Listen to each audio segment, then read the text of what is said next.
আসসালামু আলাইকুম ভিউয়ার্স, কেমন আছেন আপনারা? আশা করি অনেক ভালো আছেন। মান্নানস ক্রিয়েশন ইউটিউব চ্যানেলের সাথে থাকার জন্য আপনাদের সকলকে অনেক অনেক ধন্যবাদ। তো ভিউয়ার্স, আজকে যেই পোস্টার ডিজাইনটা আমি আপনাদের সাথে শেয়ার করব সেটা একটা অভিনন্দন পোস্টার। অর্থাৎ আপনি রাজনৈতিক দল করেন বা অন্য যা কিছু করেন, সেখানে দেখা যাচ্ছে একটা মডারেটর সিলেক্ট হলো একটা গ্রুপের, অথবা একটা রাজনৈতিক দলের একজন সভাপতি, সাধারণ নির্বাচন, বিভিন্ন ব্যক্তিবর্গ বিভিন্ন পদে নির্বাচিত হলো। সেই হিসেবে আপনারা একটা অভিনন্দন পোস্টার তৈরি করতে চান। আজকে সেই পোস্টারটাই আমি আপনাদের সাথে শেয়ার করব। এটা অবশ্য আমি বিএনপির নেতাকর্মীদের ছবি অ্যাড করে তৈরি করেছি। আপনারা চাইলে এই ছবিগুলো পরিবর্তন করে এটা আওয়ামী লীগ বা অন্য রাজনৈতিক দল বা একটা ফেসবুক গ্রুপের জন্য আপনি তৈরি করে নিতে পারেন। তো সমগ্র ভিডিওটার সাথে থাকুন, কিভাবে কি করতে হয়, কিভাবে ফাইল ডাউনলোড করবেন বা কিভাবে এডিটিং করবেন, সমস্ত কিছু আমি বুঝিয়ে দেব। তবে আপনি যদি আমার চ্যানেলে নতুন হয়ে থাকেন তাহলে প্লিজ সাবস্ক্রাইব বাটনটা অন করে দেবেন এবং বেল আইকনটা বাজিয়ে দেবেন। তো এরপরে জানিয়ে দেবো যে কিভাবে আপনারা এই পোস্টারটার প্রজেক্ট ফাইল বা পিএলপি ফাইল ডাউনলোড করবেন। আপনারা যারা পুরাতন আছেন তারা অবশ্যই জানেন আমার ভিডিওর ভিতর 3টা পাসওয়ার্ড থাকে। এই 3টা পাসওয়ার্ড ফাইল ডাউনলোডের জন্য সংগ্রহ করতে হয়। অল্প সময়ের জন্য এই 3টা পাসওয়ার্ড ভিডিওর ভিতরে দেওয়া থাকে, একটুও স্কিপ করবেন না। সম্পূর্ণ ভিডিওটা মনোযোগ দিয়ে দেখে এই 3টা পাসওয়ার্ড সংগ্রহ করে ফাইলটা ভিডিও ডেসক্রিপশন বক্সের লিঙ্ক থেকে ডাউনলোড করে নেবেন। তো এরপর ওই ফাইলটা কাস্টমাইজ করার জন্য প্রয়োজন হয় একটা অ্যাপসটির নাম হলো পিক্সেল অ্যাপ। এটা প্লে স্টোরে অ্যাভেলেবেল আছে, অথবা ভিডিও ডেসক্রিপশন বক্সে লিঙ্ক প্রোভাইড করা আছে, ওখান থেকে ইনস্টল করে ওপেন করবেন। অ্যাপসটা ওপেন করার পর ওই যে ফাইলটা ডাউনলোড করলেন পাসওয়ার্ড দিয়ে, সেই ফাইলটা এখানে অ্যাড করার জন্য উপর দিকে 3টা ডট আছে, এটার উপর ক্লিক করবেন। ক্লিক করার পর ওপেন ডট পিএলপি ফাইল নিচ থেকে 3 নম্বর অপশন, এখান থেকে এটার উপর ক্লিক করলে উপর দিকে দেখতে পাবেন ডট পিএলপি নামে একটা অপশন আছে। এটার উপর ক্লিক করলে আপনার ফোনের ডাউনলোড ফোল্ডারটা ওপেন হবে। আপনি যদি স্লাইড করে নিচের দিকে যান তাহলে দেখতে পাবেন যুবদলের অভিনন্দন পোস্টার ডট পিএলপি। যদিও আমি নামটা যুবদল দিয়েছি, তবুও বলে রাখি এটা সবাই এখানে ব্যবহার করতে পারবেন, শুধুমাত্র নেতাকর্মীদের ছবি পরিবর্তন করে।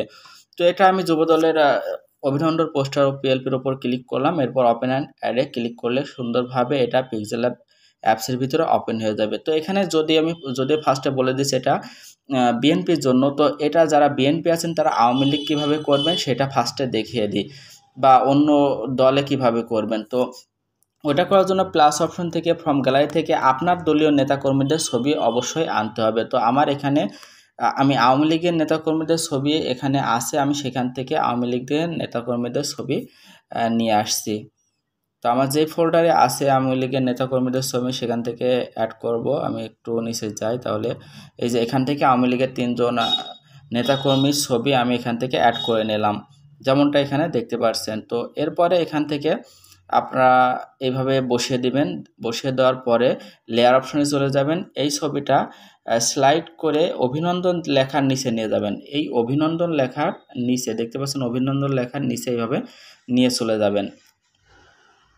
এভাবে অভিনন্দন লেখার নিচে নিয়ে যাবেন, জাস্ট অভিনন্দন, তারপরে এটা নিয়ে যাবেন। যাওয়ার পরে আগের যেই ছবি 3টা ছিল ওই ছবিটার ডান দিকে ডিলিট অপশন পাবেন বা চোখ অপশন পাবে। চোখ অপশনে ক্লিক করলে ওটা হাইড হয়ে যাবে, নতুন ছবিটা এখানে অ্যাড হয়ে যাবে। যেমনটা দেখতে পাচ্ছেন এটা বিএনপি থেকে আওয়ামী লীগ হয়ে গেছে। এখন বাম পাশের নেতাকর্মীদের ছবিও একইভাবে আপনারা আওয়ামী লীগের নেতাকর্মী বসিয়ে নিতে পারবেন।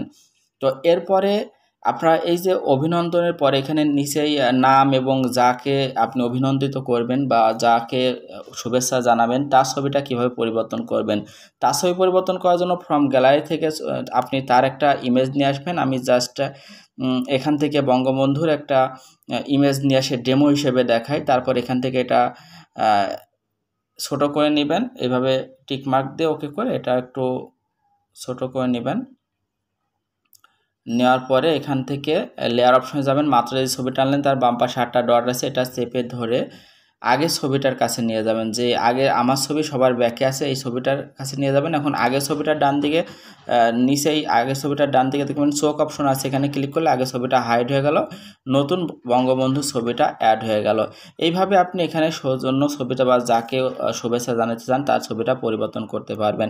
এরপর দেখাবো এই লেখাগুলো টেক্সটগুলো কীভাবে পরিবর্তন করবেন। টেক্সট পরিবর্তন করার জন্য লেয়ার অপশনে যাবেন। এরপর এখানে সকল টেক্সট পরিবর্তনযোগ্য, শুধু যেই টেক্সটটা পরিবর্তন করতে চান তার ডান দিকে কলম আইকন আছে, এই কলম আইকনের উপর ক্লিক করে এটা কেটে দিয়ে আপনি আপনার মতো লেখা লিখে নিতে পারবেন। তো সমস্ত কিছু পরিবর্তন করা হয়ে গেলে এটা সেভ করার জন্য সেভ অপশনে যাবেন, এরপর সেভ অ্যাজ ইমেজে চলে যাবেন, ডেমিনেশনটা কাস্টম থেকে আল্ট্রা করে দিয়ে সেভ টু গ্যালারিতে ক্লিক করলে এটা জেপিজি আকারে আপনার ফোনের গ্যালারিতে সেভ হয়ে যাবে। তারপর এটি আপনি সোশ্যাল মিডিয়ায় কাউকে অভিনন্দন জানানোর জন্য পোস্ট করতে পারবেন।